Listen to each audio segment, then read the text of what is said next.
సామెతలు 4వ అధ్యాయం 20 నుంచి 23 వచనాలు. సామెతలు 4వ అధ్యాయం 20 నుంచి 23 వచనాలు, 24 వరకు.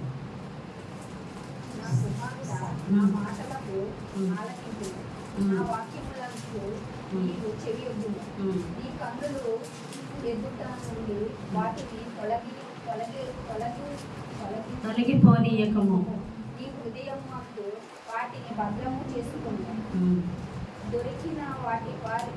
దొరికిన వారికి అవి జీవమును, వారి సర్వ శరీరమునకు ఆరోగ్యమును ఇచ్చును. నీ హృదయములో నుండి జీవదారులు బయలుదేరును. కాబట్టి అన్నిటికంటే ముఖ్యంగా నీ హృదయమును భద్రంగా కాపాడుకోను. మూర్ఖపు మాటలు నోటికి రానీయకము, పెదవుల నుండి కుటిలమైన మాటలు రానీయకము. హల్లెలూయా. దేవుడు చెప్తున్న మాట ఏంటంటే, నా కుమారుడా, నా మాటలను ఆలకింపుము, నా వాక్యములకు నీ చెవి యొగ్గుము. నీ కన్నుల ఎదుట నుండి వాటిని తొలగిపోని, నీ హృదయం అందు వాటిని భద్రము చేసుకోను. దొరికిన వారికి అవి జీవమును, వారి సర్వ శరీరమునకును ఆరోగ్యమును ఇచ్చును. హల్లెలూయా. దేవుడు ఏమంటున్నాడంటే, నా నోటి మాటలు వినమని జాగ్రత్తగా చెప్తున్నాడు. నా మాటలను ఆలకింపుము, నా వాక్యములకు నీవు చెవి యొగ్గుము. హల్లెలూయా. దేవుని వాక్కుకు చెవి యొగ్గమని, ఆయన మాటలకు ఇంపార్టెన్స్ ఇవ్వమని దేవుడు చెప్తున్నాడు. ఆయన మాట అంటే ఆయన వాక్కు అన్న ఒకటి, అవునా కదా? ఆ మాటే ఆయనే మాట. యోహాను సువార్తలో ఏముంది? ఆది యందు వాక్యం ఉండెను, వాక్యము దేవుని యొద్ద ఉండెను, ఆ వాక్యమే దేవుడై ఉండెను. హల్లెలూయా. ఆయన నోటి మాటే వాక్యము, ఆ వాక్యమే ఆయనే వాక్యము. కాబట్టి నీవు వాక్యమును హృదయమందు ఉంచుకొని నీ యెడల ఎవరిని ఉంచుకున్నట్లు? హృదయమునందు దేవుణ్ణి ఉంచుకున్నట్లు, అవునా కదా? ఆయన మాటలు అంటే దేన్ని ఉంచుకున్నట్టు? ఆయన వాక్కుని ఉంచుకున్నట్లు. ఆ వాక్కు ఎలా అంట? మనకి శరీరమునకు ఆరోగ్యముని ఇస్తుందంట, మనకి జీవాన్ని కలుగజేస్తుంది, అంటే నిత్య జీవాన్ని ఇస్తుంది, మన బ్రతికిస్తుంది. ఆత్మయందు మన శరీరానికి ఆరోగ్యాన్ని కూడా ఇస్తుంది. హల్లెలూయా. ఏంటి? ఆయన మాట. చూడండి, జాగ్రత్తగా వినండి. ఒక మాట ఉంటుంది. మనం పాత నిబంధనలో చూసినట్లయితే ఆదికాండంలో దేవుడు ఏమని చెప్తున్నాడు? ఆకాశము కలగాలి అంటే కలిగింది, అవునా కదా?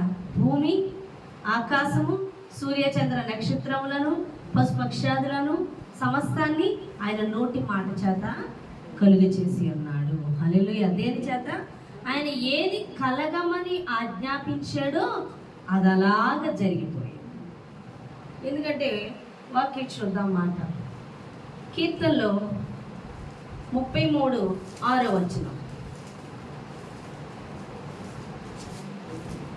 కీర్తన 33:6 వచనం. నీ నీతి దేవుని పర్వతములతో సమానము, నీ న్యాయ విధులు మహాగాధములు.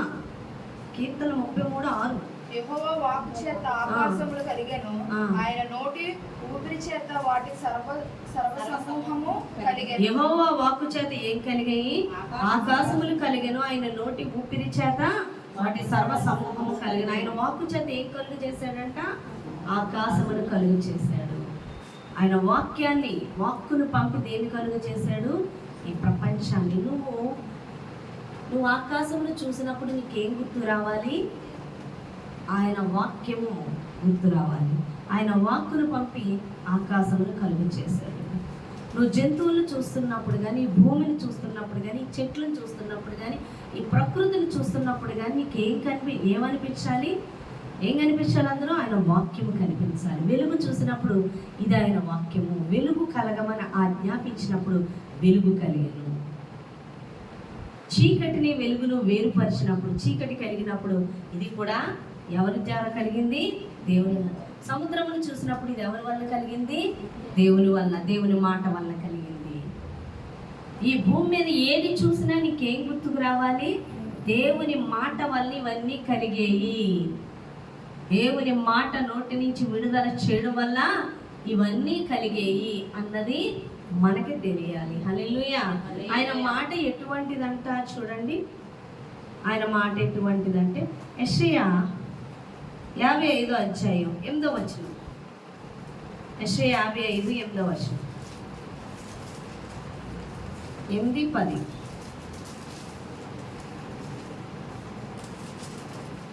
నా తలంపులు మీ తలంపుల వంటివి కావు, మీ త్రోవలు నా త్రోవల వంటివి కావు. ఇదే యెహోవా వాక్కు. ఆకాశములు భూమి పైన ఎంత ఎత్తుగా ఉన్నవో, మీ మార్గముల కంటే నా మార్గములు మీ తలంపుల కంటే 8-10, 8-10 కాదు. 55వ అధ్యాయం యెషయా 8వ వచనం అంటే 10వ వచనం. నా తలంపులు మీ తలంపుల వంటివి కావు, మీ త్రోవలు నా త్రోవల వంటివి కావు. ఇదే యెహోవా వాక్కు. 10వ వచనం. వర్షమును హిమమును ఆకాశము నుండి వచ్చి అక్కడికి ఎలాగూ మరలక, భూమిని తడిపి విత్తువాని విత్తనమును భుజించువానికి ఆహారమును కలుగుటకే అది చిగుర్చి వర్ధిల్చునట్లు చేయును. అలాగే నా నోటి నుండి వచనములు ఉండును. హల్లెలూయా. హల్లెలూయా. 11 కూడా, నిష్ఫలముగా నా యొద్దకు మరలక అది నాకు అనుకూలమైన దాన్ని నెరవేర్చు, నేను పంపిన కార్యమును సఫలము చేయను. హల్లెలూయా. చూడండి, నా తలంపులు మీ తలంపులు వంటివి కావు, నా త్రోవలు మీ త్రోవలు వంటివి. వర్షమును హిమమును ఆకాశము నుండి వచ్చి అక్కడికి ఎలాగో మరలక, భూమిని తడిపి విత్తువానికి విత్తనమును భుజించటకు ఆహారమును కలుగుటకై అది చిగుర్చి వర్ధిల్లునట్లు చేయను. అలాగే నా నోటి నుండి వచ్చి వచనము ఉండును. నిష్ఫలముగా నా యొద్దకు మరలక అది నాకు అనుకూలమైన దాన్ని నెరవేర్చును, నేను పంపిన కార్యము సఫలము చేయును, మీరు సంతోషముగా. హల్లెలూయా. నేను పంపిన కార్యము సఫలము చేస్తుంది. దేవుడు ఏమని చెప్తున్నాడు? ఆకాశము భూమి, ఆకాశం అంట మంచుని ఆ వర్షాన్ని కానీ పంపితే అంటే భూమి మీదకి అది మళ్ళీ వెనక్కి ఎలాగెళ్ళదో ఆయన వాక్కు పంపించాడంటే అది సఫలమే అవుతుంది, కానీ అది జరగక మానదు అని దేవుడు మాట్లాడుతున్నాడు. అర్థమైందా మీకు? దేవుని మాట వల్ల సమస్త సృష్టి సృష్టింపబడింది. నీవు సృష్టిని చూస్తున్నప్పుడు నీకు దేవుని మాట గుర్తు రావాలి. ఇది దేవుని మాట వల్ల కలిగింది అని తెలియాలి. నీవు భూమి మీద నడుస్తున్నప్పుడు ఇది దేవుని మాట వల్ల ఈ భూమి కలిగింది. నీవు సముద్రమును చూస్తున్నప్పుడు, నువ్వు పశుపక్షాదులు చూసినప్పుడు, ప్రకృతిని చూసినప్పుడు, ఎండని చూసినప్పుడు, వానని చూసినప్పుడు, ప్రతిదీ కూడా ఏ జంతువుని చూసినా, ఏ పరిస్థితిని చూసినా భూమి మీద ఇది దేవుని మాట వల్ల కలిగింది అన్నది నీకు గుర్తు రావాలి. ఎలాంటి వాక్ అంటే ఆయన పంపే మాట, ఆయన విడుదల చేసే మాట, ఆయన నోటి నుంచి ఒక మాట విడుదలైందంటే అది జరిగే తీరుతుంది, కానీ మళ్ళీ వెనక్కి వెళ్ళదంట. ఎందుకంటే ఆకాశం నుండి పడిన హిమము మరలా వెనక్కి ఎలాగెళ్ళదో వర్షము కానీ, అలాగే దేవుని నోట నుంచి వచ్చిన మాట ఇక వెనక్కి వెళ్ళదు, అది ఖచ్చితంగా వచ్చి ఫలింపేస్తుంది. దేవుడు విడుదల చేసే మాటలు చెడ్డవై ఉంటాయా, మంచివై ఉంటాయా? మంచివే. దేవుడు సమస్తమని సృష్టించిన తర్వాత అది ఆయనకి మంచిగా కనిపించింది. దేవుడు మనకి మేలు చేయడానికి ఉన్నాడా, కీడు చేయడానికి ఉన్నాడా? మేలే చేయడానికి ఉన్నాడు. అప్పుడు దేవుని నోట నుంచి వచ్చే ప్రతి మాట మనకి ఏమవుతుంది? మేలైందే అవుతుంది. కాబట్టి అది ఆయన విడుదల చేసిన ప్రతి మాట మన ఎడల జరిగి తీరుతుంది అని దేవుడు మాట్లాడుతున్నాడు. హల్లెలూయా. అర్థమైందండి? అయితే ఇక్కడ దేవుడు చెప్తున్న మాట ఏంటంటే, ఈ బైబిల్ అంతా కూడా ఏమై ఉన్నది? ఆయన మాటలై ఉన్నది. హల్లెలూయా. నీ కొరకు నా కొరకు ఇచ్చిన వాగ్దానమై ఉన్నది. హల్లెలూయా. నీ ద్వారా నా ద్వారా దేవుడు ఇటువంటి కార్యాలే చేయాలనుకుంటున్నాడు. ఎటువంటి కార్యాలు అంటే, నువ్వు ప్రార్థన చేసేటప్పుడు నువ్వేమని అడుగుతావు అంటే, ప్రభువా నాకు ఈ సమస్య తీసేయి, ప్రభువా నాకు ఈ రోగాన్ని తీసేయి, ప్రభువా నువ్వు అది చెయ్యి, ప్రభువా ఇది చెయ్యి అని అడుగుతావు. కానీ దేవుడు ఏమంటున్నాడో తెలుసా? నువ్వు ఆజ్ఞాపించు, నేను చేస్తాను. నువ్వు ఆజ్ఞాపించు, నువ్వు మాట విడుదల చెయ్యి, అది నేను చేస్తాను అంటాడు. నువ్వు అంటావు కాదు నువ్వే వచ్చి చెయ్యి అంటావు. కానీ దేవుడు అంటాడు నువ్వు విడుదల చెయ్యి మాట అంటాడు. దీని అర్థం ఎలాగో నేను చెప్తాను వివరంగా, మీకు అర్థమయ్యేలా. ఇప్పుడు యెహెజ్కేలు గ్రంథం 37వ అధ్యాయం తెలుసు. యెహెజ్కేలు గ్రంథం 37వ అధ్యాయం.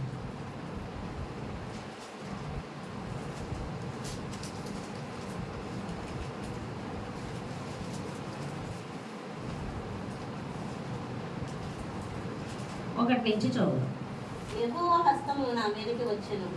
నేను ఆత్మవశుడనై ఉండగా యెహోవా నన్ను తోడుకుని పోయి ఎముకలతో నిండి ఉన్న ఒక లోయలో నన్ను దింపాను. ఆయన వాటి మధ్య నన్ను ఇటు అటు నడిపించుచుండగా ఎముకల అనేకములు ఆ లోయలో కనబడిను. అవి కేవలము ఎండిపోయినవి. ఆయన నరపుత్రుడా, ఎండిపోయిన ఈ ఎముకలను బ్రతకగలవా అని నన్ను అడగగా, ప్రభువా యెహోవా అది నీకే తెలియదని నేను అంటిని. అందుకు ఆయన ప్రవచనం ఎత్తి, ఎండిపోయిన ఎముకలతో ఇట్లను, ఎండిపోయిన ఎముకలారా యెహోవా మాట ఆలకించుడి. ఈ ఎముకలకు ప్రభువైన యెహోవా సెలవిచ్చినదేమనగా, మీరు బ్రతుకున్నట్లు నేను మీలోనికి జీవాత్మను రప్పించుచున్నాను. చర్మము కప్పి మీకు నరములనిచ్చి మీ మీద మాంసము పొదిగి చర్మము మీ మీద కప్పెదను. మీలో జీవాత్మనుంచగా మీరు బ్రతుకుదురు. అప్పుడు నేను యెహోవానై ఉన్నానని మీరు తెలుసుకుందురు. ఆయన నాకు ఇచ్చిన ఆజ్ఞ ప్రకారం నేను ప్రవచించుచుండగా గడగడమని ధ్వని ఒకటి పుట్టెను. గడగడమని ధ్వని ఒకటి పుట్టెను. అప్పుడు ఎముకలలో ఒకదానితో ఒకటి కలుసుకొనెను. హల్లెలూయా. హల్లెలూయా. చూడండి ఇక్కడ ఏమని చెప్తున్నాడంటే, ఇక్కడ యెహెజ్కేలుతో దేవుడు ఏమని అంటున్నాడు, యెహోవా హస్తము నా మీదకి వచ్చెను, నేను ఆత్మవశుడనై ఉండగా యెహోవా ఆత్మ నన్ను తోడుకొని పోయి ఎండిన ఎముకలు నిండి ఉన్న ఒక లోయలోకి తీసుకెళ్ళి, దేవుడు ఏమంటున్నాడంట, దేవుడే ఆత్మచేత ఒక ఎముకలు, ఎండిన ఎముకలు అంటే అస్థిపంజరాలతో ఎముకలు ఉంటాయి కదా, అలా చాలా ఎముకలు ఉన్న ఒక లోయ దగ్గరికి తీసుకెళ్ళాడంట దేవుడు. ఎవరిని? యెహెజ్కేలు తీసుకెళ్ళి ఇవి బ్రతుకుతాయా అని అడిగాడు. అవి నీకే తెలియను ప్రభువా, నాకేం తెలుసు, అది నీకే తెలియాలని చెప్తే, సరే అయితే ప్రవచించు అని 4వ వచనంలో, అందుకు ఆయన ప్రవచనం ఎత్తి, ఎండిపోయిన ఎముకలతో ఇట్లనము, ఎండిపోయిన ఎముకలారా యెహోవా మాట ఆలకించుడి. ఈ ఎముకలకు ప్రభువైన యెహోవా సెలవిచ్చినదేమనగా, మీరు బ్రతుకున్నట్లు నేను మీలోనికి జీవాత్మను రప్పించుచున్నాను. చర్మము కప్పి మీకు నరములనిచ్చి మీ మీద మాంసం పొదిగి చర్మం మీ మీద కప్పెదను. మీలో జీవాత్మనుంచగా మీరు బ్రతుకుదురు. అప్పుడు నేను యెహోవానై ఉన్నానని మీరు తెలుసుకొందురు. ఆయన నాకు ఇచ్చిన ఆజ్ఞ ప్రకారం నేను ప్రవచించుచుండగా గడగడమను ధ్వని ఒకటి పుట్టెను. అప్పుడు ఎముకలు ఒకదానితో ఒకటి కలుసుకొనెను. నేను చూచుచుండగా నరములను మాంసమును వాటి మీదకి వచ్చెను. వాటి పైన చర్మము కప్పెను. అయితే వాటిలో జీవాత్మ ఎంత మాత్రము లేకపోయాను. అప్పుడు ఆయన, నరపుత్రుడా, జీవాత్మ వచ్చినట్లు ప్రవచించిట్లను ప్రభువు యెహోవా సెలవిచ్చినదేమనగా, జీవాత్మ నలుదిక్కుల నుండి వచ్చి హతులైన వీరు బ్రతుకున్నట్లు వారి మీద ఊపిరి విడువుము. ఆయన నాకు ఆజ్ఞాపించినట్లు నేను ప్రవచించగా జీవాత్మ వారిలోనికి వచ్చెను. వారు సజీవులై లేచి లెక్కింపశక్యము గాని మహాసైన్యమై నిలిచిరి. హల్లెలూయా. ఏమని చెప్పాడు? వాటికి మాంసము చర్మము తొడగాలని, నరములు తొడగాలని అన కదా, అవన్నీ జాయింట్ అవ్వాలని అన్నీ చెప్తే, ఏది చెప్పాడో దేవుడు అది అలా ప్రవచించేస్తుంటే గడగడమని శబ్దం వచ్చంట.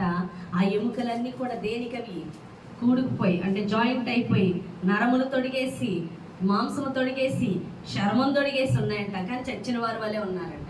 ఈసారి జీవాత్మ వెళ్ళాలని ప్రవచించంటే, అలా ప్రవచించగానే గొప్ప సైన్యమై నుంచున్నారంట. ఈ పని దేవుడే చేసేయచ్చుగా, ఈయనే ప్రవచించేయచ్చుగా, ఈయన ఎందుకు ప్రవచించమంటున్నాడు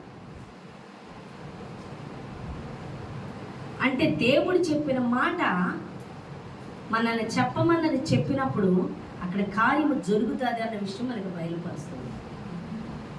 మీకు అర్థమైందా? ఇప్పుడు దేవుడు యాస్టీస్గా చెప్తున్నాడు యెహెజ్కేలుకి, ఆ చెప్పమన నరములు తొడగాలని చెప్పు అంటే నరములు తొడగాలి అంటే తొడిగేస్తుంది. మాంసము తొడగాలి తొడిగేస్తుంది. శరీరం కప్పాలి, శరీరం కప్పేస్తుంది. ఇక్కడ ఇలా చెప్తున్నాడు, అది అలా చెప్తున్నాడు, అంతే.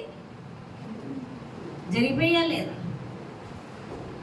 వెంటనే వాళ్ళు లేచి కూర్చున్నారా లేదు? లేసారా లేదా? మహాసైన్యముగా.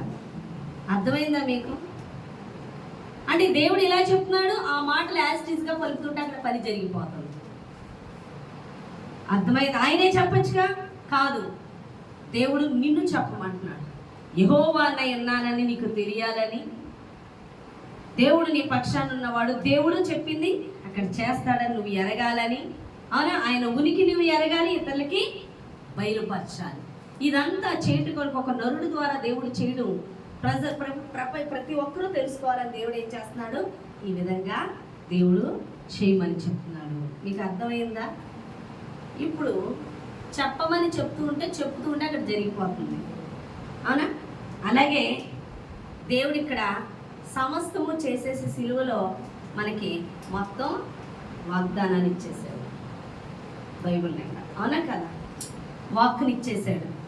ఇచ్చేసి ఇప్పుడు దేవుడు ఏమంటున్నాడు, నువ్వు ప్రార్థన చేసి అదివ్వు ఇదివ్వు అని అడగకు, ఆల్రెడీ నీకు ఇచ్చేసాను, నువ్వు ఆజ్ఞాపించు.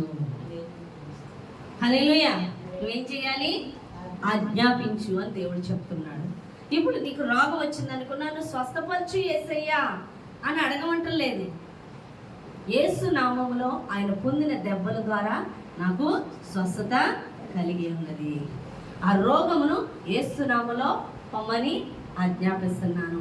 ఆయన పొందిన దెబ్బల ద్వారా మనకి స్వస్థత కలుగుచున్నది. ఆయన ఇచ్చిన వాగ్దానం ఏంటి? ఆయన దెబ్బల ద్వారా మనకు స్వస్థ కలుగుచున్నది. కాబట్టి ఆయన పొందిన దెబ్బల ద్వారా నాకు స్వస్థ కలుగుచున్నది అని నువ్వు ఆజ్ఞాపించగానే ఇక్కడ స్వస్థత అనేది జరిగిపోతుంది. హల్లెలూయా. అర్థమైందా మీకు? కాబట్టి నువ్వు చెయ్యి, నువ్వు రా, నువ్వు ఈ సమస్యను తీసేయి అనే ప్రార్థన కాదు. దేవుడు అంటున్నాడు, నీకు వాక్యముని ఇచ్చేసాడు, నిన్ను ఆజ్ఞాపించమని అడుగుతున్నాడు. హల్లెలూయా. నీకు ఒక విషయం చెప్పనా? ఒక మెడికల్ షాప్ ఉంది. ఆ మెడికల్ షాప్లో మెడిసిన్ కూడా ఉంది. ఆ మెడిసిన్ ఇవ్వాలంటే ఏ రోగానికి ఏ మెడిసిన్ ఇవ్వాలో అది వైద్యం చదివిన వాడే ఉండాలి, మెడిసిన్ చదివిన వాడే ఉండాలి. వాడు ఏ రోగానికి ఏ మందు ఇవ్వాలో ఇవ్వగలుగుతాడు. మందులు ఉన్నాయి కదా అని తీసేసుకోలేంగా, అవునా కదా? ఏ రోగానికి ఏ మందు ఇవ్వాలో మెడిసిన్ తెలిసిన వాడు ఇస్తే ఆ రోగం నయమవుతుంది. అలాగే ఇది ఒక మెడిసిన్ అనుకోండి, బైబిల్. దేని కొరకు ఎటువంటి మెడిసిన్ ఇవ్వాలో అంటే, దేని కొరకు ఎలా ప్రార్థన చెయ్యాలో, దేని కొరకు ఎలా ఆజ్ఞాపించాలో, దేని కొరకు ఎలా వాగ్దానాలు ఎత్తిపట్టి ప్రార్థన చెయ్యాలో తెలియాలి అంటే ఆ మెడిసిన్ ఇచ్చేవాడు మెడిసిన్ చదివినట్లుగానే ఈ ప్రార్థన చేసేవాళ్ళమైన మనము ఈ వాక్యము తెలిసిన వారమై ఉండాలి. హల్లెలూయా. ఈ ప్రార్థన ఏదో చదివేసాం చేసేసాం కాదు. రోగం కోసం ప్రార్థన చేయమంటే సమృద్ధి ఇవ్వండి అయ్యా, ఆశీర్వదించండి అయ్యా అని చెయ్యము. ఆ రోగాన్ని బంధిస్తాము, ఆ స్వస్థతను విడుదల చేస్తాం, అవునా కాదా? అంతేగాని ఎక్కడ ఏ ప్రార్థన చెయ్యాలో, ఎక్కడ ఏ వాగ్దానం ఎత్తి ప్రార్థన చెయ్యాలో, ఎక్కడ ఆజ్ఞాపించాలో, ఎక్కడ గద్దించాలో ఇవన్నీ కూడా సమస్తము దేవుడు ఇచ్చివేసి ఉన్నాడు. దీన్ని మీరు తెలుసుకొని ఆజ్ఞాపించాలి అంటున్నాడు. ఇలా చేయాలంటే నీకేం తెలియాలి? వాక్యము తెలియాలి. నీకు వాక్యము తెలియకుండా నీలో నువ్వు వాక్యం చదువుతున్నప్పుడు నీకు ఇచ్చిన వాగ్దానం ఏంటో, నీకు ఇచ్చిన అధికారం ఏంటో, నువ్వు అపవాదిగా ఎలా ఎదుర్కోవాలో, వాడిని ఎలా బంధించాలో, వాక్యం ఎత్తిపెట్టి ఎలా ఆజ్ఞాపించాలో నీకు తెలియనప్పుడు నీకు అనారోగ్యం ద్వారా కానీ, ఆర్థిక ఇబ్బందుల ద్వారా కానీ, సమస్యల ద్వారా కానీ ఏదో విధంగా శాతం దాడి చేస్తుంది. ఆ దాడిని నువ్వు ఎదుర్కోవాలి, నువ్వు విడిపించబడాలి, ఇతరులను విడిపించాలి. అట్టి రీతిగా దేవుడు వాక్కునిచ్చాడు. నా మాటలు అర్థమవుతున్నాయా? ఆ వాక్కునిచ్చినప్పుడు నువ్వేం చేయాలి? వాక్యాన్ని ఈవేళ కీర్తన చదివితే దీవెన, ఇదిగో నేను ఎంతవరకు చదివాను, ఎంతవరకు పూర్తి చేశాను అన్నది కాదు. ఈరోజు నువ్వు చదివిన దాని ద్వారా నువ్వు ఏం వాగ్దానాన్ని స్వీకరించావు అన్నది నువ్వు తెలుసుకోవాలి. ఆ వాక్యాన్ని నువ్వు గ్రహించి, ఓహో ఈ మాట ద్వారా ఈ మాటను విడుదల చేస్తే నాకు ఈ విజయం ఉంటుంది, ఈ మాటను విడుదల చేస్తే నేను ఈ ఆశీర్వాదాన్ని పొందుకుంటాను అని నువ్వు ఎరిగి ఆ మాటను విడుదల చేయాలంట.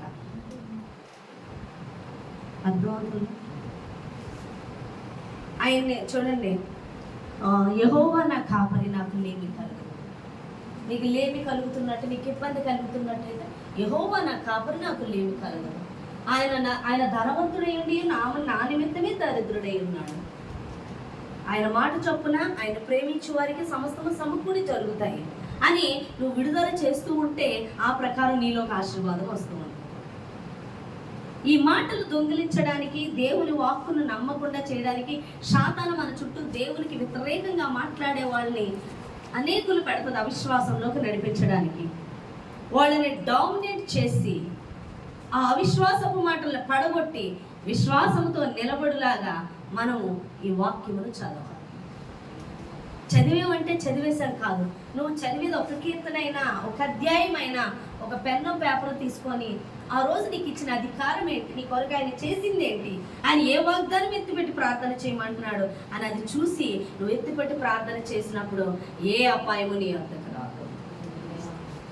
శాతాన్ అంటది, చూడు నువ్వు ఇప్పుడు వెళ్తున్నావే, ఈ పని జరగదు, లేకపోతే నువ్వు పడిపోతావు, నీకు ఇలా అవుతుంది అలా అవుతుంది అంటే మహోన్నతుడి చోట నివసించి వాడే సర్వశక్తి మీద నివసించేవాడు. ఆయన్ని ఆశ్రయించి వారికి ఆయన కేడుముగా దుర్గంగా ఉన్నాడు. శాతానా నువ్వు నన్ను ఏమి చేయలేవు, యేసునామములో నేను పొమ్మని ఆజ్ఞాపిస్తాను. ప్రతి కీడును మేలుగా మార్చే దేవుడు నాకు తోడై ఉన్నాడు, ఏ అపాయమో నా యొద్దకు రాదని దేవుడు చెప్తున్నాడు అని మనం ప్రార్థన చేయగలుగుతాం. ఇది మనకు వాక్యమో తెలియాలి. అందుకే వాక్యం ఎక్కువ నువ్వు ఎంత చదువుతావో అంత జీవితంలో విజయాన్ని సాధిస్తావు. నీ జీవితాన్ని పడగొట్టడానికి, నిన్ను కృంగదీయడానికి, నిన్ను నాశనం చేయడానికి, నీ జీవితంలో విజయం లేకుండా చేయడానికి శాతాను శతవిధాల ప్రయత్నిస్తుంది. అయితే దాన్ని త్రిప్పికొట్టే ఆయుధం ఏంటంటే వాక్యం అనే ఖడ్గం ఉండాలి. ఆ ఖడ్గాన్ని ఎలా ఉపయోగించాలో తెలియాలి. మెడిసిన్ ఇచ్చేవాడికి మెడిసిన్ చదవాలి, అప్పుడే వాడికి తెలుస్తుంది. వాక్యము చదవకుండా, వాక్యము జోలికి వెళ్ళకుండా, వాక్యముతో గడపకుండా నువ్వు చేసే ప్రార్థనలో శాతాను ముందుకి వెళ్ళి విరిగిన కత్తితో యుద్ధం చేసినట్టు ఉంటుంది. విరిగిన కత్తి దానికి ఏమన్నా గుచ్చుకుంటారా? విరిగిన కత్తితో యుద్ధం చేస్తే శత్రువు గుచ్చుకుంటారా? ఆహా, వాడు చావడు, వాడు నీ మీదే దాడి చేస్తాడు. కత్తి పొదున ఉండాలి, ఆ పట్టుకున్న కత్తితో యుద్ధము చేయగలిగిన దానివై ఉండాలి, నీకు తెలిసిన వ్యక్తివై ఉండాలి. అనగా వాక్యము చదివే వ్యక్తివై విస్తారంగా ఉండాలి. ఆ వాక్యముని ఎలా ఎత్తిపట్టి ప్రార్థన చేయాలో, అది ఏ విధంగా ప్రార్థనలోకి వాక్యములో అది వాక్యానుసారమైన జీవితంలోకి నడవాలో అది పరిశుద్ధాత్మ దేవుని నడిపింపు నీకు ఉండాలి. హల్లెలూయా. అర్థమవుతుందా మీకు? కాబట్టి దేవుడు ఇచ్చిన వాగ్దానం చదువుకొని నాకు వాక్యము తెలుసు, నాకు ఇది తెలుసు అది తెలుసు అనడానికి కాదు.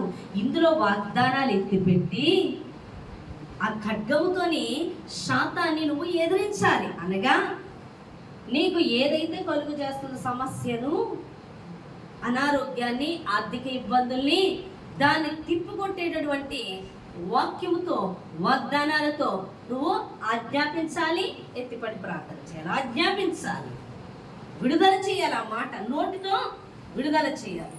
నువ్వు వింటే నీ బతికింతే రోగము తగ్గదు, నీకు ఆర్థిక ఇబ్బందులు తీరవంటే నువ్వు ఉన్నది ఎవరిలో? యేసులో ఉన్నావని, యేసు పొందిన దెబ్బల ద్వారా స్వస్థత ఉందని, ఆయన నీ నిమిత్తమే దరిద్రుడయ్యాడని, నిశ్చయముగా ఆయన బిడ్డలు ధనవంతులుగానే ఉంటారని నువ్వు ప్రవచించాలి, నువ్వు విడుదల చేయాలి. అది చెప్పమని దేవుడు మాట్లాడుతున్నాడు.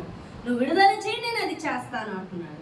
కానీ శాతాన్ అంటది, నువ్వు వింతే, నీ బతికింతే, నువ్వు మారవు, నువ్వు అనారోగ్యంతోనే ఉంటావు, నువ్వు బేదరాలుగానే ఉంటావు, నా చేతగంధానికి లాగా ఉంటావు అంటే, అవును నేను ఇంతే, నా బతికింతే, నేను అలా మారాలంటే నేను ఎన్నో ప్రార్థనలు చేయాలి, నేనెన్నో చేయాలి అని మాట్లాడుతుంటావు. కాదు, నువ్వు ఆ వాక్కును విడుదల చేయాలి అని దేవుడు మాట్లాడాడు. ఆ వాక్కును విడుదల చేయాలంటే ఆ వాక్కు సామెతల గ్రంథం 4:20 నుంచి ఏం చెప్తున్నాడు?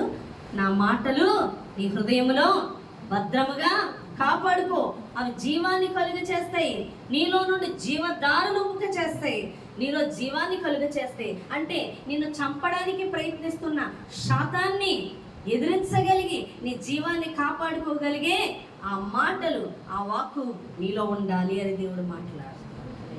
హల్లెలూయా. అర్థమవుతుందా మీకు? కాబట్టి దేవుని వాక్కు నువ్వు స్వీకరించాలి, చదవాలి, ప్రార్థన చేయాలి, ఎక్కువ వాక్యము చదవాలి. ఆ వాగ్దానాలు నువ్వు ఎత్తి పట్టాలి, వాగ్దానాలు విడుదల చేస్తుంటారు ఆ మాటలు. అప్పుడే చీకటిలో ఉన్నవారు గొప్ప వెలుగు చూస్తారు. నీ ఇంటిలో వాళ్ళు చీకట్లో ఉన్న వాళ్ళు వెలుగు చూడాలంటే వాళ్ళని ఎక్కువ మాట్లాడనకూడదు, నువ్వు మాట్లాడాలి, నువ్వు వాక్కును విడుదల చేయాలి. నువ్వు కూడా వాక్యం అయిపోయి ఇంట్లోంచి బయటికి వెళ్ళగానే మళ్ళీ లోకంలో విషయాలన్నీ ఎక్కించేసుకుంటే అది ఎలాంటిదో తెలుసా? దేవుడు ఏమని చెప్పాడు? గోధుమ గింజలు నాటినప్పుడు, గోధుమ విత్తనాలు వేసినప్పుడు అవి ముళ్ళ కంచుల్లో పడినప్పుడు ఆ ముళ్ళు ఏపుగా ఎదిగి ఈ యొక్క గోధుమ గింజల్ని ఎలాగ మొక్కల్ని అణిచేసి చచ్చిపోయేలా చేస్తాయో, నువ్వు గోధుమ గింజలోని వాక్కుని నింపుకొని బయటికి వెళ్ళి లోకములోని నీ సమస్యలని, ఇతర సమస్యలని, లోకంలో ఏ విషయాలు నువ్వు ఎక్కువ వింటూ ఉంటావో అవి ముళ్ళ కంపల వలె నిన్నేం చేస్తాయి? నీ వాక్కుని అణిచేస్తాయి. ఎదగనివ్వు, మాట్లాడనివ్వు, తలంపులకి కూడా రానివ్వు. ఆ విధంగా లోకంలో విషయాలన్నీ నిన్నే అణిచేస్తాయి. అందుకే నీ హృదయంలో భద్రంగా కాపాడుకోమని దేవుడు చెప్తున్నాడు.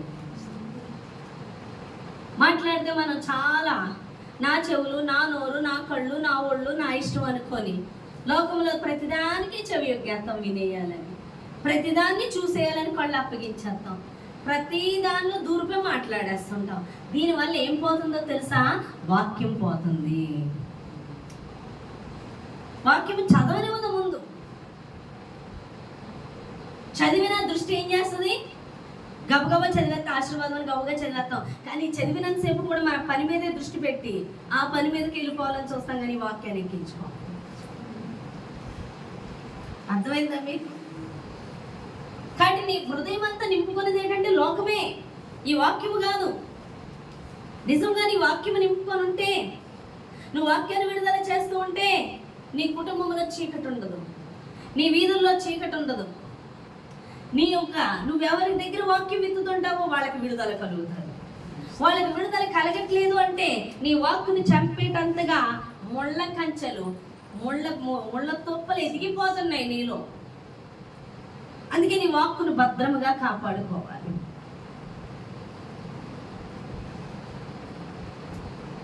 నీ చెవులను కాపాడుకో అంటున్నాడు దేవుడు. నీ నోటిని కాపాడుకోమంటున్నాడు, నీ కళ్ళని కాపాడుకోమంటున్నాడు. చాలా తేలికగా వెళ్ళి టీవీల మీద కూర్చొని ప్రతిదీ మనం వినేస్తూ ఉంటాం. అది మన మీద ఎలా ప్రభావితం చూపిస్తుందో తెలియదు. ఎక్కడ పడితే అక్కడికి వెళ్ళి మాట్లాడేస్తుంటే, ఏది పడితే అది చేసేస్తూ ఉంటాం. నీకు అవన్నీ హృదయంలోకి ఎక్కేస్తాయి. వాక్యం పోతుంది. ఈ వాక్యము పోయినప్పుడు ఈ లోకంలో సాతాను ఏం చేస్తుంది? నీ మీద దాడి చేస్తూనే ఉంటుంది. నువ్వు జయించలేని స్థితిలోనే ఉంటావు. ఈ సాతాన్ని జయించాలంటే నీలో వాక్కు ఉండాలి. దాన్ని కాపాడుకోవాలి భద్రంగా. హల్లెలూయా. ఎక్కడికి వెళ్ళిన వాక్యాన్ని ధ్యానిస్తూ ఉండాలి, వాక్కును విడుదల చేస్తూ ఉండాలి. ఏది సాతాను శత్రువు తీసుకొచ్చినా వాక్యం ఎత్తి దాన్ని బంధిస్తూ ప్రార్థన చేస్తూ ఉండాలి. ఆయన గురించి, ఆయన వాక్కును గురించి ఆలోచించడమే గొప్ప ప్రార్థన అని దేవుడు మాట్లాడాలి. నువ్వు ఆ వాక్కుని గురించి ఆలోచిస్తుండడం కూడా ప్రార్థనేనంట. నువ్వు దేనికోసం ఆలోచిస్తావు? చర్చిలో ఉన్నంతసేపే. చర్చి నుంచి బయటికి వెళ్ళి మొత్తం అని మర్చిపోతావు. అంతే, ఎదిగిపోయింది అది. అది నెంబర్ వేసుకోవాలి. చూడండి, దూడలు, గేదెలు, మేకలు గబగబా మేసేస్తాయి. మేసేసి వచ్చి పడుకొని దాని గొంతులోంచి బయటికి తెచ్చుకొని నవ్వులుతా ఉంటాయి. మీరు చూడండి, వాటిని నెమరు వేస్తూనే ఉంటాయి. మెత్తగా దాన్ని ఆస్వాదిస్తూ తింటూ ఉంటాయి. మళ్ళీ తెచ్చుకుంటే మళ్ళీ తింటూ ఉంటాయి. తినేటోళ్ళు మాత్రం గబగబా తినేస్తాయి, అన్ని మేపేసి తీసుకొచ్చేస్తాయి. కానీ అది మెత్తగా నవ్వులుకుంటాయి. అలాగే వాక్యం ఇక్కడ చెప్పేస్తున్నాను, వినేయాలి. ఇంటికి వెళ్ళినప్పుడు అది నెమరు వేసుకుంటూ ఉండాలి. ఆ వాక్యం దాన్ని జ్ఞాపకం తెచ్చుకుంటూ ఉండాలి. ఏం చెప్పారు, అందులో నేనేం చేస్తున్నాను, నేను ఈ వాక్యం చదువుతున్నానా, నేను ఎత్తిపట్టి ప్రార్థన చేయట్లా, అయితే ఇక నుంచి నేను ఇది చేయాలి అని ఆ రోజు నుంచి మొదలు పెట్టాలి. అర్థమవుతుందా? దేవుడు అంటున్నాడు, వాక్యము నువ్వు చెప్పు, ఎముకలకు బ్రతకాలని చెప్పగానే అవి చెప్తుండగానే బ్రతికేసినట్టుగానే నువ్వు వాక్కును విడుదల చేస్తుంటే అక్కడ అద్భుతాలు జరుగుతాయి. అక్కడ స్వస్థతలు వస్తాయి, అక్కడ ఆశ్చర్యకార్యాలు జరుగుతాయి. అప్పుడు నువ్వేమంటావు? ఆశ్చర్యపోతావు.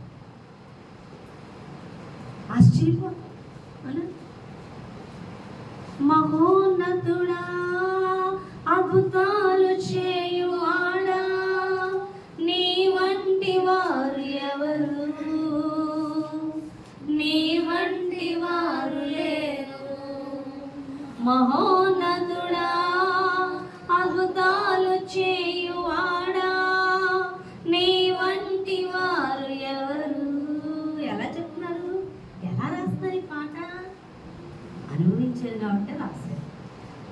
అద్భుతాలు చేసేవాడు. నువ్వు ఆజ్ఞాపిస్తేనే అది జరుగుతుంది. నువ్వు విడుదల చేస్తేనే అది జరుగుతుంది. నీ నోరు మూసుకుంటే జరగదు. నీ నోరు తెరవాలంటే నీ నోటి నిండా వాక్యాన్ని నింపుకొని ఉండాలి. దానికోసం ఏడవక్కర్లేదు. పరిస్థితికి ఆజ్ఞాపించమని దేవుడు మాట్లాడుతున్నాడు. నేను ఎప్పుడో ఇచ్చేసాను, వాగ్దానాలన్నీ మీకు ఇచ్చేసాను, సమస్తము నెరవేర్చేసాను. నేను నెరవేర్చని ఏదీ లేదు. స్వస్థత ఇమ్మని నువ్వు ప్రార్థన చేస్తే పైనుంచి రావడానికి నేను లేను. ఎప్పుడో సిలువలో అవన్నీ ఇచ్చేసాను. అవన్నీ ఎవరి యందు గుప్తమై ఉన్నాయి? క్రీస్తునందు. క్రీస్తు నీలో ఉన్నప్పుడు, అది విడుదల చేసినప్పుడు అక్కడ జరిపించేస్తాడు కాదు. హల్లెలూయా. అవునా కదా? ఏ పథకాలు ఏ వస్తున్నాయి చూడండి. ఎవరో మహేష్ బాబు ఎవరు హార్ట్ అటాక్కి ఏదో ట్రస్ట్ ఓపెన్ చేశాడు. ఏం కాదు, ఆల్రెడీ పెట్టేసి ఉన్నాయి అమౌంట్. వాడు ఇచ్చేసాడు, ట్రస్ట్ ఉంది. వీళ్ళు అప్లికేషన్ పెట్టుకుంటే అమౌంట్ ఇస్తారంటే అర్థమవుతుందా? ఉన్నాయి అమౌంట్ ఆల్రెడీ, వాడు ఇచ్చేస్తున్నాడు అమౌంట్ అతను. అవునా కదా? ఆయన ఇచ్చేసిన అమౌంట్ వీళ్ళు పలానా పిల్లకి పలానాది ప్రాబ్లం హార్ట్ అటాక్ అని చెప్పి వాళ్ళు అప్లికేషన్ పెట్టుకుంటే వాళ్ళు ఇచ్చేస్తారు. ముందు ఎవరు ఇచ్చేసి ఉంచారు? ఆల్రెడీ ట్రస్ట్ కింద ఇచ్చేసాడు కదా, ట్రస్ట్ పెట్టి ఇచ్చేసాడు అమౌంట్. ఎవరు? ఆయన ఇచ్చేసారు. తీసుకోవాల్సింది ఎవరు? తెలియని వాళ్ళు తీసుకోలేదు, తెలుసున్న వాళ్ళు అది ఎలాగో ఈజీగా తీసుకుంటారు. అవునా కదా? అలాగే మనకి ఇచ్చేసాడు వేసి సమస్తము, అది నువ్వు ఆజ్ఞాపించడమే అని దేవుడు మాట. అక్కడ పని అయిపోద్ది. హల్లెలూయా. చేసేస్తారు అన్నీ. దేవునికి స్తోత్రం. ఇది చాలా మందికి తెలియట్లా. వాక్యం చదివేది వేరు, ప్రార్థన చేసేది వేరు. గుర్తొచ్చినప్పుడు చదువుతారు, ప్రార్థన చేశాను కదా చాలే అనుకుంటారు, ఒక కీర్తన చదివాను కదా చాలే అనుకుంటారు తప్ప దేనికోసం ఎలా ప్రార్థన చేయాలి? ఈ మనస్సుని, హృదయాన్ని వాక్యంతో నింపుకోవాలి, దాన్ని భద్రము చేసుకోవాలి అన్న ఆలోచన ఎవరికి ఉండట్లేదండి. హల్లెలూయా. దేవుడు అంట, నువ్వు వాక్యం విని వెళ్ళినప్పుడు నువ్వు ఆ వాక్యాన్ని ఎలా అర్థం చేసుకున్నావని నిన్ను పరిశీలిస్తూ ఉంటాడంట. అవునా? పరిశీలించి పరిశోధించి తెలుసుకున్నావు, చుట్టూ నన్ను ఆవరించావు. పరిశోధించి తెలుసుకున్నావు, చుట్టూ నన్ను ఆవరించావు. కూర్చుండుట, లేచి ఉండుట, కూర్చుండుట, నే లేచి ఉండుట బాగుగా ఎరిగి ఉన్నావు,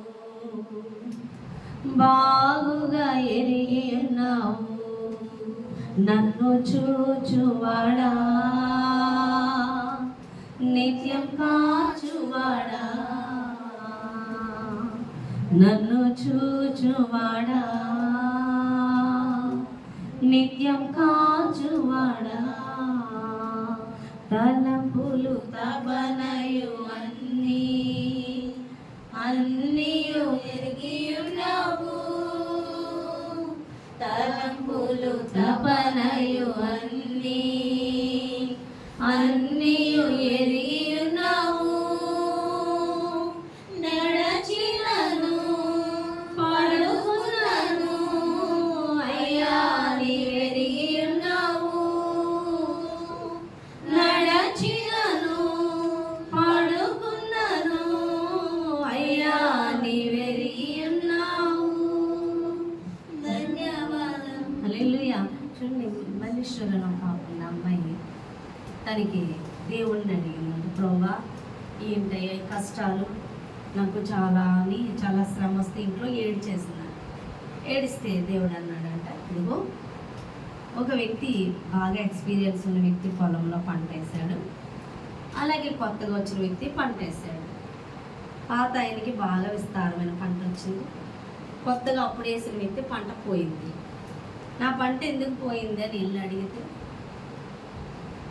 నేను శ్రద్ధ కలిగి చేశాను, నీకు శ్రద్ధ లేదు అని నువ్వు కొత్తగా వచ్చావు, అయినా పంట నష్టపోయినా పర్వాలేదు, ఇది నీకు ఒక ఎక్స్పీరియన్స్, రేపు పొద్దున నీలాంటి వాళ్ళు వచ్చినప్పుడు నువ్వు వాళ్ళకి చెప్పడానికి నీకు ఇలా జరిగింది, నువ్వు ఇతరులకి చెప్తావు, నష్టమేమీ లేదని చెప్పాడు. నాకు అలా చెప్పాడండి దేవుడు అంటాడు. హల్లెలూయా. క్వశ్చన్ ఎలా వేసింది? ప్రభువా నాకేంటి సమస్యలు?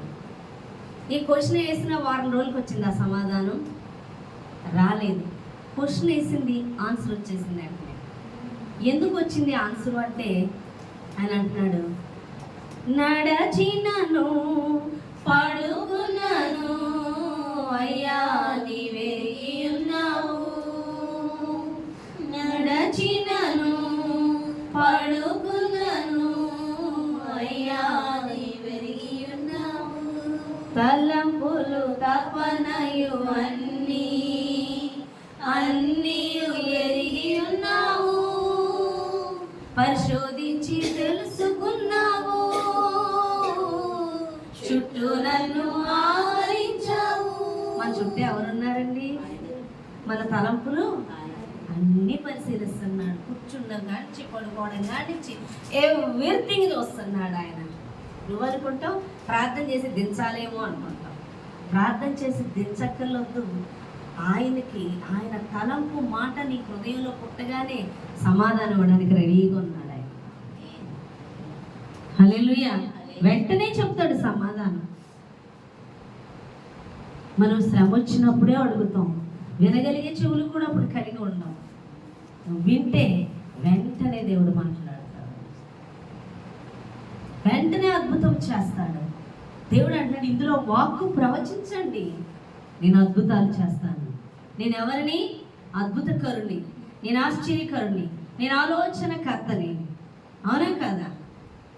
నేను అవి చేసేవాడిని అని చెప్తున్నాడు దేవుడు.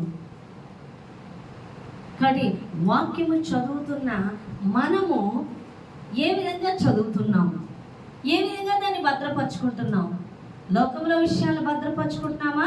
దేవుని వాక్కును భద్రపరుచుకుంటున్నామా? నీ కుటుంబం ఇంకా ఎందుకు చీకటితో ఉంది? నీ హృదయం ఎందుకు చీకటితో ఉంది? నీ చుట్టుపక్కల వాళ్ళు ఎందుకు చీకట్లో ఉన్నారు? కారణం నువ్వే వాక్యాన్ని గ్రహించకుండా, ఆయన వాగ్దానాన్ని గ్రహించకుండా, ఆ వాక్యాన్ని ఎత్తి పెట్టకుండా, ప్రార్థన చేయకుండా, ఆ వాక్కును విడుదల చేయకుండా, నీవు ముళ్ళ కంపల్లో వేసిన విత్తనాల వలె ఆ వాక్కును అణిచివేసేటువంటి లోక విషయాలన్నిటితోనూ, నీ విచారాలతోనూ, నీ ఐహిక విచారాలతోనూ, నీ కుటుంబ సమస్యలతోనూ, లోకము సంబంధమైన విషయాలతోనూ నువ్వు దాన్ని అణిచివేయడం వల్లే అది నీలో ఫలించక నువ్వు ఫలించట్లేదు. శారీరకంగానే కానీ ఆత్మీయంగానే కానీ నువ్వు ఫలించకపోవడానికి గల కారణము నీలో పడుతున్న వాక్కును, నీలో పడుతున్న వాక్యాన్ని నువ్వు భద్రపరచకుండా, దాన్ని ఎత్తిపెట్టి ప్రార్థన చేయకుండా, ఆ వాక్కును విడుదల చేయకుండా, ఆ సమస్యతో మాట్లాడకుండా నీవు ఏడుస్తూ ఉన్నావు. కారణం వాక్యమును కూర్చిన సరైన అవగాహన లేక నీకెప్పుడో ఇచ్చివేసి ఉన్నాడు ఆయన వాక్య వాగ్దానాలు అని దేవుడు మాట్లాడు. హల్లెలూయా. ఆ వాగ్దానాలు ఎత్తిపెడితే యేసుకేలు ఎత్తిపెట్టి ప్రార్థన చేస్తుంటే గడమని శబ్దముతో ఇలా ఆయన చెప్తున్నాడు, అది చెప్తున్నాడు, జరిగిపోయింది. అలాగే నువ్వు వాక్యాన్ని చదువుతున్నప్పుడు ఖచ్చితంగా దేవుడు చేస్తాడు. అందుకే ఈ వాక్కును ఆజ్ఞాపించే వ్యక్తులు దేవుని యొక్క ఆజ్ఞలకు లోబడాలి. ఆ నోటిని పెంటతో నింపుకోకూడదు, అబద్ధములతో నింపుకోకూడదు, కుటిల మాటలతో నింపుకోకూడదు, వ్యర్థమైన మాటలతో నింపుకోకూడదు. నీ మాటలను దేవుని వాక్కుతో నింపుకోవాలి. నీ నోటిని అవన్నీ ఎక్కడి నుంచి వస్తాయి? నీ హృదయ తలంపులు. నీ తలంపులను కాపాడుకోవాలి. అందుకే వాక్కుతో నింపుకోవాలి. అప్పుడు ఆ తలంపులన్నీ కూడా అనే కదా. ఆ పాట ఏముంటుంది? నా తలంపులన్నీ నా తపనయంతా నీ చిత్తం చేయుటయే, నా తలంపులన్నీ నా తపనయంతా నీ చిత్తం. నా తలంపులన్నీ కూడా ఏమవ్వాలి? నీ చిత్తమే నెరవేర్చి వాటి కొరకు ఆలోచించాలి అని దేవుడు మాట్లాడుతున్నాడు. ఆ విధంగా ఉన్నప్పుడు నీ మీద దాడి చేస్తున్న శత్రువుని విజయించడమే కాకుండా అనేకుల బంధకాల నుంచి నువ్వు విడిపిస్తావు. ఈ లోకంలో ఎంతోమంది ఈజీగా చనిపోతున్నారు, ఎంతోమంది రోగాలతో చనిపోతున్నారు. దేవుడు నిన్ను ఎందుకు స్వస్థపరిచాడు? నిన్నెందుకు బయటికి వెళ్ళొచ్చు లోపలికి వచ్చినప్పుడు కాపాడుతున్నాడు, నిన్నెందుకు పోషిస్తున్నాడు, నిన్నెందుకు రెక్కల మాటను భద్రపరుస్తున్నాడు. ఈరోజు ఈ మధ్యకాలంలో చనిపోయేది ఎక్కువ యవ్వనస్తులు ఉన్నాడు వయసు. ఎందుకు అంటే వీళ్ళు బయట తిరుగుతున్నారు, అనేకమైన యాక్సిడెంట్లు జరిగిపోతున్నాయి. ముసలివాళ్ళు బతుకుతున్నారు, వయసు ఉన్న వాళ్ళు పోతున్నారు. ఎందుకంటే వీళ్ళు తిరుగుతున్నారు కానీ ముసలివాళ్ళు కూడా కూర్చుంటున్నారు కాబట్టి. అంటే నీ కాపుదల ఉంది. దేవుడు ఇంత కాపుదల ఇచ్చి నిన్ను భద్రపరిచేది ఎందుకో తెలుసా? నిన్ను వాక్కుతో నింపి అనేకులు చీకట్లో ఉన్న వారికి నేను వెలుగుతా నింపాలని. అంతేగాని నువ్వు దేవుని యొద్దకు వచ్చి ఏదో ఆశీర్వాదాల కోసం, ఆయన రొట్టె కోసం వచ్చినట్టు అడుక్కునే స్థాయిలో నేను ఉంటూ ఆయన వాక్కుని ఏమాత్రం గ్రహింపు లేకుండా, నువ్వు ఆయన కుమార్తెవే నేను కుమారుడు అని గ్రహించకుండా, ఆయన ఇచ్చిన సమస్తానికి వారసురాలు అని గ్రహించకుండా, ఆయన పరిచర్య యందు, ఆయన వాక్కును విత్తుట యందు, ఆయన ప్రార్థన యందు, ఆయన సేవ యందు బాధ్యత కలిగి లేకపోతే నిన్ను కాపాడే ఉపయోగం ఏంటి? ఇంకొకరిని కాపాడితే వాళ్ళన్నా మంచి పరిచర్య చేస్తారేమో, అనేక ఆత్మలు రక్షణిస్తారేమో. అందుకే అంటున్నాడు దేవుడు తోటమాలితో, ఈ చెట్టు ఇంకా ఫలించకపోతే నరికేయమని. ఎందుకంటే ఈ చెట్టును ఉంచడం వల్ల ఈ స్థలం వేస్ట్ అవుతుంది. అలాంటి పరిస్థితి మనం తెచ్చుకోకూడదు. నీకు ప్రార్థన అనే తలాంతి ఇచ్చాడా, వాక్యం చదవాలనే తలాంతి ఇచ్చాడా, వాక్యం ఇచ్చడం అనే తలాంతి, ఏదో ఒక తలాంతు ప్రతి మనిషికి ఇస్తాడు దేవుడు. ఆ తలాంతు నువ్వు వాడవలసిందే. అందుకే దేవుడు అంటాడు, తలాంతులు ఇచ్చినప్పుడు ఒకడు భూమిలో కప్పెట్టాడంట, ఒకడు 2 తలాంతుల్ని 4, ఒకడు 5ని 10 చేశాడంట. కానీ ఒకడు 1 ఇస్తే ఆడు కప్పెట్టాడంట. నువ్వు కప్పెట్టే స్థితిలో ఉన్నావా? నీ తలాంతులను నువ్వేం చేసుకోవాలి? వృద్ధి చేసుకోవాలి. మహిమ నుండి మనం అధిక మహిమలోకి ప్రవేశించాలంట. మహిమ నుండి అధిక మహిమలో కంటే దేవుడు చెప్పింది వెంటనే లేవబడి నువ్వు చేస్తే అంట మహిమ నుండి అధిక మహిమలోకి వెళ్తావంట. అలా నువ్వు చేయనప్పుడు నువ్వు అక్కడే ఆగిపోతావు. పేతుర్ని దేవుడు అంటున్నాడు, చతుష్పాది జంతువులు కలిగినటువంటి దుప్పటిని వేసి ఇవి తిను అంటే, అయ్యా నేను నిశ్చితమైనది తిన్ను, నేను ఇలాగే ఉంటాను అని చెప్తే సరే అయితే అని ఆయన ఏం బలవంతం పెట్టలేదు, తీసేసాడు. కానీ లోబడినటువంటి అన్యజనుల పరిచర్య పౌలుకి ఇచ్చాడు. అర్థమవుతుందా మీకు? పౌలు మాత్రం ఓన్లీ యూదులకు మాత్రమే, సున్నతి పొందిన వారికి మాత్రమే సువార్త నిమిత్తం అయిపోయాడు. కానీ సున్నతి లేని అన్యజనులకు సువార్త ప్రకటించిన వాడుగా, మహిమ నుండి అధిక మహిమకి వెళ్ళిన వాడుగా మనం పౌలును చూస్తున్నాము. ఎందుకంటే దేవుడు చెప్పింది చేయడం వల్ల. ఈ దినమున దేవుడు చేయమని నీ దగ్గరికి వాక్ వస్తుంటే, నాకు కాదులే, ఇప్పుడు కాదులే, తర్వాతలే అంటూ ఎంతో మంది తృణీకరిస్తూ మహిమని కోల్పోతున్నారు అని దేవుడు మాట్లాడుతున్నారు. మహిమను కోల్పోయే స్థానంలో ఉండకూడదు. మహిమనిచ్చి అధిక మహిమలోకి వెళ్ళాలి. కొంచెంలో నమ్మకంగా ఉంటే అనేకమైన వాటి మీద నియమించే విధంగా మనం ఉండాలి అని దేవుడు మాట్లాడుతున్నాడు. హల్లెలూయా. అంతగా దేవునితో మనం సహవాసములోకి, నడిపింపులోకి, పని చేయుట అందులోకి మనం వెళ్ళిపోయినప్పుడే నిత్యరాజ్య వారసత్వం ఉంటుంది. మనం ఇక్కడ దాన్ని బట్టే మనకి పరలోకంలో కూడా స్థానాలు ఉంటాయి. కాబట్టి మనం సిద్ధపడాలని దేవుడు మాట్లాడుతున్నాడు. చిన్న మాటలు దేవుడు దీవించి ఆశీర్వదించును గాక. ఆమేన్. ప్రార్థన చేద్దామండి.